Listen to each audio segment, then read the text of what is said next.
लागू हुआ था। हमारा देश 15 अगस्त को आज़ाद हुआ था और 26 जनवरी को हमारे देश का संविधान लागू हुआ था। मैं यहाँ पर आपके सामने दो टॉपिक के ऊपर बात रखूंगा।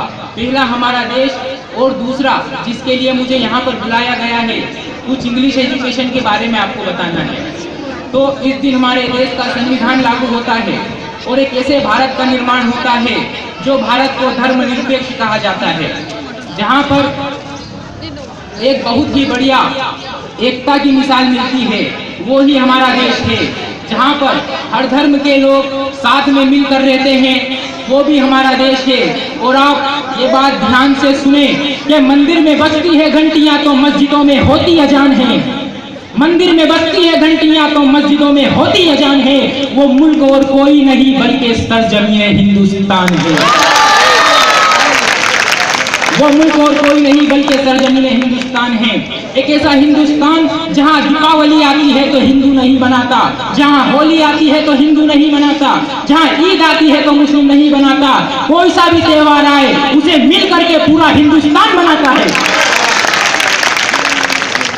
हम गर्व करते हैं, हम खुशी करते हैं कि हम एक ऐसे मुल्क में रहते हैं।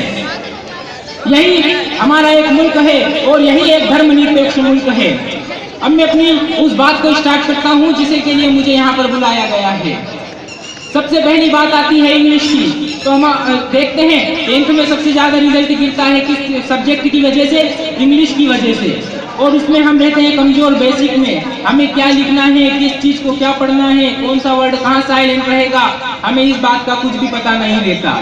यहाँ तक कि मैंने बहुत सारी किताब पढ़ी, फर्स्ट से लेकर 12th तक।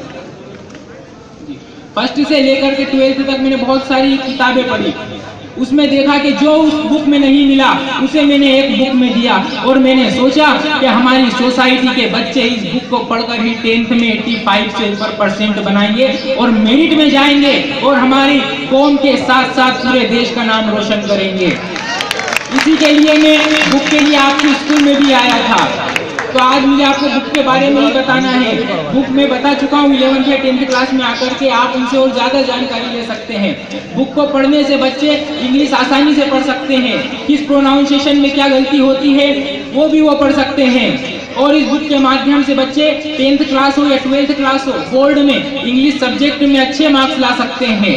बहुत जल्द ही वो बुक आपकी स्कूल में भी आएगी। और मुझे एक बात बताना है एजुकेशन के बारे में कि ये किस प्रकार का एजुकेशन होता है कि हमारी कौम में 8th पढ़ने के बाद बच्चे बेकरी में चले जाते हैं या फिर मैकेनिक बन जाते हैं।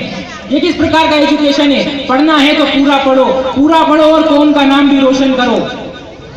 ये मुल्क, हम रहते हैं इस मुल्क के अंदर, अमनो वफा ही चाहते हैं हम अपने ख्वाबों में, प्यार लुटाते हैं बस नफरत के जवाबों में। इस मुल्क से मोहब्बत है कितनी एक सहे कैसे, दुआएं मांगते हैं इस मुल्क के खातिर नमाजों में। हम नमाजों में भी, सर बोला डबल से पढ़ दी, सुना दूं फिर से? नहीं है? अमनो वफा ही चाहते हैं हम अपने ख्वाबों में, प्यार लुटाते हैं बस नफरत के जवाबों में। इस मुल्क से मोहब्बत है कितनी ये कहे कैसे, दुआएं मांगते हैं मुल्क के खातिर नमाजों में।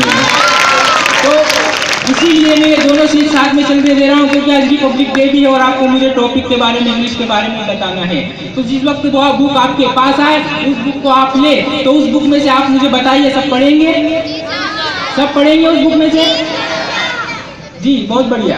आपको उसमें से बुक में से पढ़ना भी है और उसमें से कुछ सीखना भी है, क्योंकि मैं अपने मकसद में तब तक कामयाब नहीं होऊंगा जब तक मैं वो बुक की वजह से कुछ हासिल कर लूँ। मुझे जब तक अपने मकसद में कामयाब होना है जब उस बुक से आप कुछ पढ़ेंगे और सीखेंगे। और मुझे एक बात नहीं समझ में आती है कि एजुकेशन को 2 पार्ट में डिवाइड क्यों कर दिया जाता है? लड़कों के लिए अलग एजुकेशन और लड़कियों के लिए अलग एजुकेशन।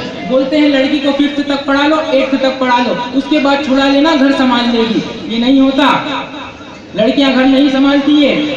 अगर बनी माँ तो अपने बच्चे को पाला है, अगर बनी माँ तो अपने बच्चे को पाला है, बूढ़े माँ बाप के मुंह में भी दिया इसने निवाला है। कौन कहती है घर संभालती है बेटियां? इंदिरा गांधी और प्रतिभा पाटिल ने तो ये देश संभाला है। तो क्या आप कुछ सीख करके, कुछ पढ़ करके क्या देश नहीं संभाल सकते? क्या देश का नाम नहीं रोशन कर सकते? तो मैं बस इसे इतना ही कहना चाहता हूँ कि आप खूब पढ़े, खूब बढ़े। और मुझे आपको एक और बार बता दीजिए कि जब आपके पास बुक आएगी तो उसे रखना नहीं है, पढ़ना है। क्या करना है? पढ़ना है। क्योंकि आप अपने जो है कैरेक्टर से चमकते हैं, चरित्र से चमकते हैं। जरूरी नहीं रोशनी के लिए चिराग ही जलाए जाए, जरूरी नहीं रोशनी के लिए चिराग ही जलाए जाए, हर सिमत कर दे उजाला ऐसे अखलाक बनाए जाए, हर सिमत कर दे उजाला ऐसे अखलाक बनाए जाए। और जो ये कमी नजर आ रही है हमारी तालीम में, ये कमी नजर आ रही है जो हमारी तालीम में दूर हो सकती है, उठो एक बार इसे मिटाने की कोशिश तो की जाए। तो हमें पढ़ना है, बढ़ना है, इंग्लिश में बहुत अच्छे अच्छे नंबर लाना है। और मैं भी 3th क्लास में आया था, बता के क्या था कि बोर्ड में आपको क्या करना है। तो सभी बच्चे जो है बुक में से पढ़ेंगे और सभी बच्चे जो बुक आपको स्कूल में आएगी सभी को पढ़ना है और फिर मुझे बताना है कि आप क्या सीखे और कितना सीखे। क्योंकि मैं जब अगला लेसन तैयार करूंगा तो उसमें बच्चों की ही मदद लूंगा कि आपको इसमें क्या कमी लगी थी। तो मैं हाजी साहब का बहुत शुक्रगुजार हूँ। आज मैं जिस स्कूल में पढ़ता हूँ, मैं कोई एक टीचर वगैरह कुछ नहीं हूँ, मैं भी एक स्कूल में पढ़ता हूँ, 11th क्लास का स्टूडेंट हूँ। मुझे सिर्फ ये देखना था कि मैं क्या कर सकता हूँ। मैंने देखा कि जो गरीब बच्चे बड़ी बड़ी इंग्लिश की कोचिंग नहीं जा सकते थे, जो बेसिक को सीख नहीं सकते थे, जो बेसिक सीखने में उन्हें पैसा लगता था, वो पे करते थे ज़्यादा पैसा। इसीलिए मैंने सोचा कि मैं उसे एक बुक में तब्दील करूंगा पूरा बेसिक, और उस बुक को नाम दूंगा इजी इंग्लिश, जिसमें बच्चे आसानी से इजी प्रकार से आसान तरीके से इंग्लिश सीख सकते हैं।